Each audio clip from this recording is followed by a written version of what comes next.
Baik, kita bertemu kembali pada mata pelajaran pemrograman web dan perangkat bergerak di pertemuan yang kedua.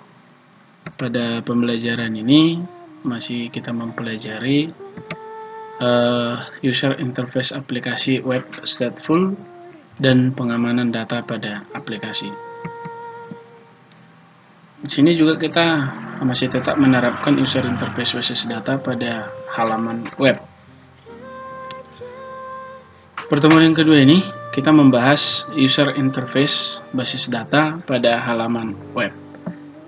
Anak didik kami di pelajaran sebelumnya, Bapak sudah menerangkan apa itu user interface.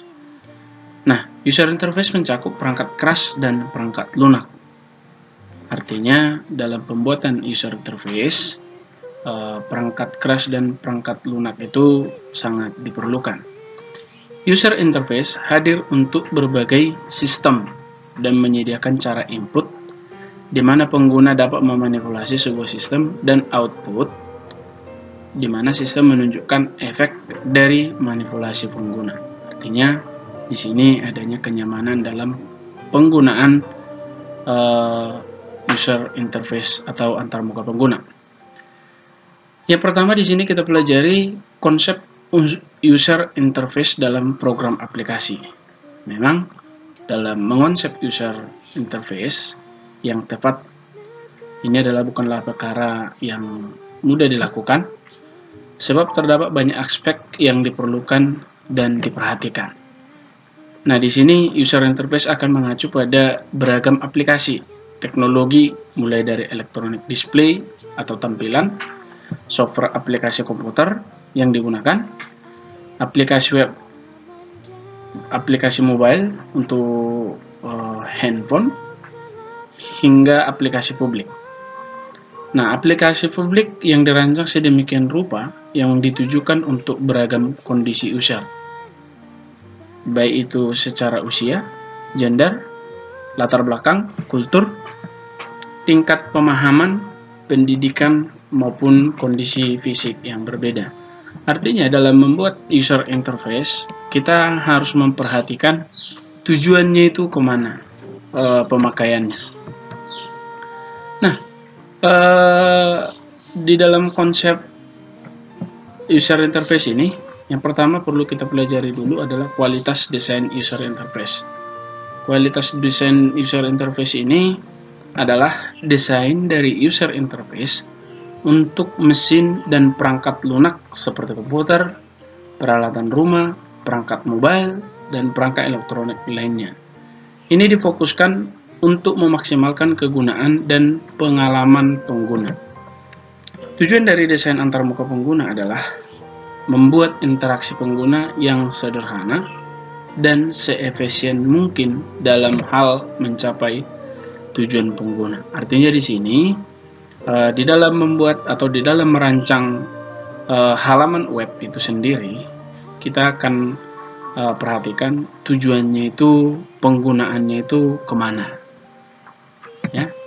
Selanjutnya, kualitas yang diperlukan atau yang perlu diperhatikan dalam desain user interface adalah di sini ada beberapa, yaitu consistent. Consistent ini berarti dalam pembuatan itu dibuat seringkas mungkin.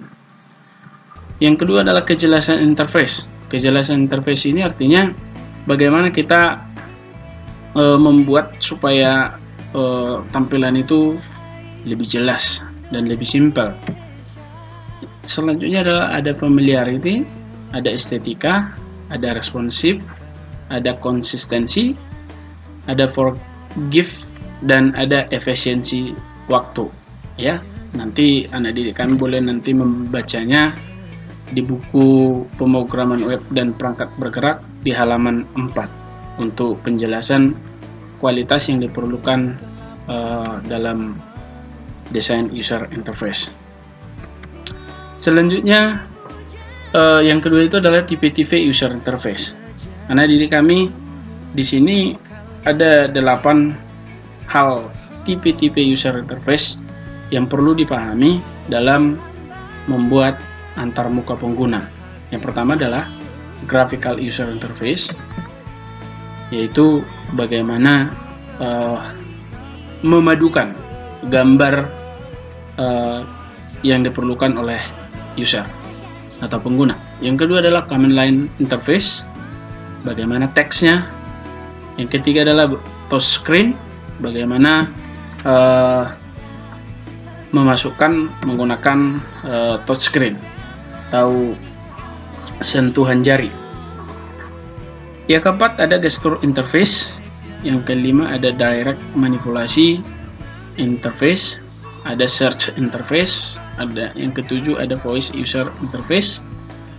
Nah, yang terakhir ini natural language interface, itu menggunakan bahasa yang mudah dipahami oleh pengguna. Nanti penjelasannya ini juga ada di buku paket halaman 4 mengenai tipe-tipe user interface. Yang ketiga, teknik user interface.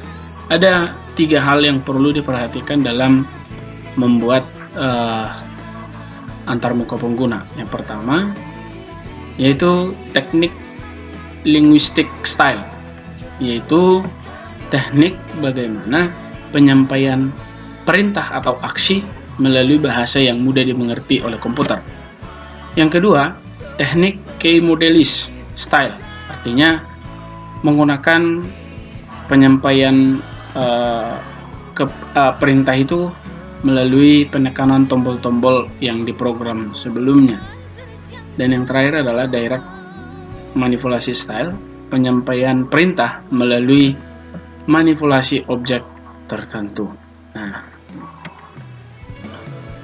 yang kedua, rancang bangun user interface. Memilih user interface, ya. Di sini dalam rancang bangun interface ini yang pertama perlu diperhatikan adalah memilih interface element. Nah, ini artinya di dalam memilih user interface elemen ini ada beberapa hal yang perlu diperhatikan. Yang pertama adalah komponen navigasi, yang kedua input kontrolnya, yang ketiga kontainernya, yang keempat komponen informasinya. Di dalam rancang bangun juga yang perlu kita perhatikan yang kedua adalah merancang interface. Dalam merancang interface yang perlu diperhatikan adalah bagaimana cara menciptakan konsistensi. Yang kedua, menjaga antarmuka yang sederhana supaya mudah dipahami oleh pengguna. Yang ketiga, strategi menggunakan warna dan tekstur. Jangan terlalu mencolok dalam memberikan warna. Yang keempat adalah halaman harus dipertimbangkan untuk tujuan tertentu. Misalnya kalau anak didik kami sering memperhatikan seperti tampilan dari Facebook itu halamannya itu halaman yang sederhana, tidak menggunakan banyak warna. Nah, yang kelima adalah pikirkan tentang default, artinya otomatisnya itu diperhatikan, jangan berganti-ganti. Yang keenam adalah sistem dapat berjalan dengan baik. Itu adalah rancang bangun yang perlu diperhatikan. Dan ketiga adalah yang perlu diperhatikan dalam rancang bangun user interface ini adalah tipe-tipe antarmuka interface. Tipe-tipe antarmuka interface ini yang perlu kita pahami, yang pertama adalah sama juga halnya dengan yang pertama tadi, command line interface-nya, teksnya seperti apa. Yang kedua adalah menu tampilan, bagaimana tampilan dari user interface-nya. Baru menggunakan bahasa yang mudah dimengerti atau natural language. Menyediakan Q&A atau query dialog, ya, atau semacam diskusi. Yang kelima adalah form, fields, dan spreadsheet. Dan yang terakhir itu window, icon, menu, pointer, interface diperhatikan dalam penggunaannya. Selanjutnya yang keempat, dalam rancang bangun user interface yang diperhatikan adalah bahasa dalam user interface. Tujuan daripada pembuatan bahasa ini adalah bagaimana mengomunikasikan fitur-fitur sistem yang tersedia agar mudah dimengerti oleh pengguna. Yang kelima, tujuan dari perancangan antarmuka adalah, anak didik kami yang perlu diperhatikan dalam merancang antarmuka pengguna dalam desain web itu adalah gampang dipelajari, mudah dimengerti, dan aksesnya juga mudah. Nah, yang ketiga dalam pembelajaran ini yang perlu kita pelajari adalah program interface sederhana. Nah, arti daripada program interface sederhana ini adalah bagaimana kemudahan pengguna dalam menggunakan itu merupakan kunci utama dalam desain interface. Dan informasi yang disajikan adalah statis dan dinamis, ya, tetap dan bisa berubah-ubah. Yang keempat adalah aplikasi user interface itu digunakan untuk mengelola basis data. Ya, aplikasi user interface untuk mengelola basis data. Nah, di sini juga kita akan mengetahui atau mempelajari bahwa basis data itu merupakan komponen dasar dari sebuah sistem informasi dan pengembangan serta penggunaannya sebaiknya dipandang dari perspektif kebutuhan yang lebih besar. Artinya bahwa database merupakan komponen yang sangat penting dalam membangun aplikasi web. Yang pertama di sini perlu diperhatikan dalam aplikasi user interface untuk mengelola basis data adalah melakukan pengujian aplikasi web. Dilakukan untuk mendapatkan produk yang berkualitas dan seperti yang diharapkan oleh pengguna. Yang kedua adalah dilakukan untuk mendapatkan tambahan informasi mengenai masalah aplikasi. Nah, anak didik kami inilah yang perlu diperhatikan dalam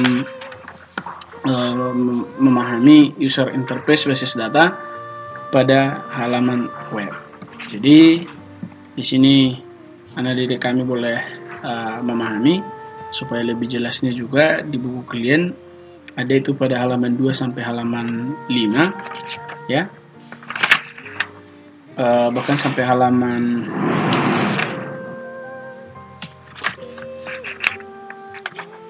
12, ya. Boleh dipelajari bagaimana cara memahami user interface basis data pada halaman web. Nah, di sini ada soal latihan. Nah, di pertemuan yang kedua ini kerjakan nanti di buku latihan dan aplikasi. Tolong dikerjakan dengan baik dan benar, ya.